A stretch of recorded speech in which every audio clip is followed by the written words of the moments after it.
wabarakatuh. Hari ini aku mau membaca naskah drama Tahun Baru Hijriah.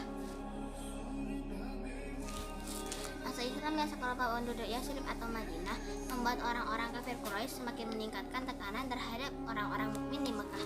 Lalu Nabi Shallallahu Alaihi Wasallam memerintahkan kaum muslimin agar hijrah ke Madinah. Para sahabat segera berangkat menuju Madinah secara diam-diam agar tidak dihadang oleh musuh.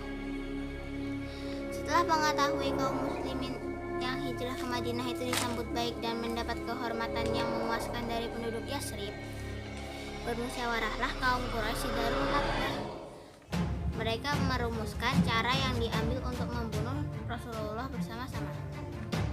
Para pemuda telah berkumpul di sekeliling rumah Nabi Shallallahu Alaihi Wasallam. Pada malam pengumpulan itu, Nabi Shallallahu Alaihi Wasallam tidak tidur. Pada keponakannya Ali radhiyallahu anhu, beliau memerintahkan agar tidur di tempat tidurnya Nabi dan menggunakan selimut yang biasa digunakan oleh Nabi. Nabi Shallallahu Alaihi Wasallam keluar dari rumahnya tanpa diketahui oleh satu orang pun dari para pemuda yang mengepung rumahnya sejak senja hari. Pagi harinya, ada seorang laki-laki yang melewati para pemuda dan menyampaikan bahwa Nabi Muhammad telah pergi meninggalkan Mekah. Mereka pun masuk, dan ketika membuka selimut, ternyata yang ada adalah Ali radhiyallahu anhu. Segera mereka keluar dari rumah dan melaporkan kepada pemuka Quraisy. Nabi Shallallahu Alaihi Wasallam pergi menuju rumah Abu Bakar yang sudah menyiapkan 2 tunggangan, lalu segera berangkat. Abu Bakar menyewa Abdullah bin Uraikid Ad-Daili untuk menunjukkan jalan yang tidak biasa menuju Madinah. Rasulullah dan Abu Bakar berangkat pada hari Kamis tanggal 1 Rabiul Awal bersama penunjuk jalan menelusuri jalan Madinah Yaman hingga sampai di Gua Thur. Lolosnya Nabi Shallallahu Alaihi Wasallam dari kepungannya ketat itu membuat kalangan Quraisy hiruk-pikuk mencari jalan Makkah Madinah dilacak. Tetapi mereka gagal menemukan Nabi Shallallahu Alaihi Wasallam. Kemudian mereka menelusuri jalan Yaman Madinah. Mereka menduga Nabi pasti bersembunyi di Gua Thur.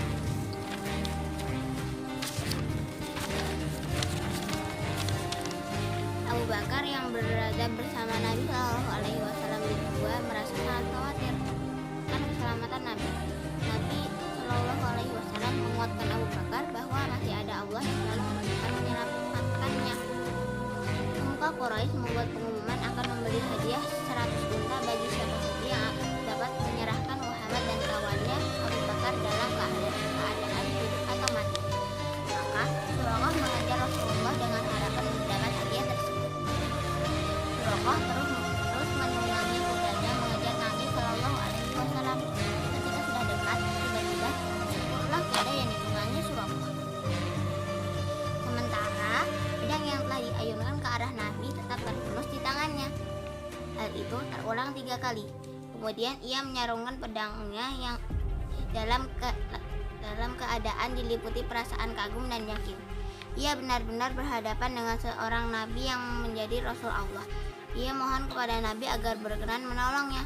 Setelah ditolong, Suraqah kemudian kembali ke Mekah dengan berpura-pura tak menemukan seorang pun dan tak pernah mengalami kejadian apapun. Di tengah perjalanan menuju Madinah, Rasulullah singgah di Quba, sebuah desa yang terletak 2 mil di selatan Madinah. Di sana, beliau membangun sebuah masjid dan merupakan masjid pertama dalam sejarah Islam. Kemudian Nabi Shallallahu Alaihi Wasallam beserta rombongan melanjutkan perjalanan ke Madinah. Kedatangan beliau telah dinanti-nantikan masyarakat Madinah. Masyarakat Madinah sudah menunggu berjubel di jalan yang akan dilalui Nabi lengkap dengan regu genderang. Mereka mengalu-alukan Nabi. Rasulullah Shallallahu Alaihi Wasallam mempersaudarakan antara orang Muhajirin dengan Ansor. Setiap orang Ansor mengakui orang Muhajirin sebagai saudaranya sendiri. Nabi Muhammad kemudian membebaskan tanah anak yatim Sahal dan Suhail untuk membangun masjid. Selama pembangunan masjid, Nabi Muhammad tinggal di rumah Abu Ayyub Al-Ansari. Demikianlah peristiwa Hijriah sebagai acuan tahun dan bulan Muharram sebagai awal bulan. Oleh karena itu, kalender ini populer dengan istilah kalender Hijriah.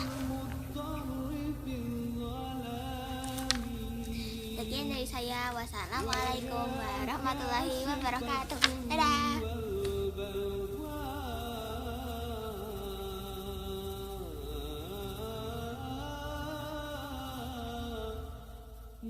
see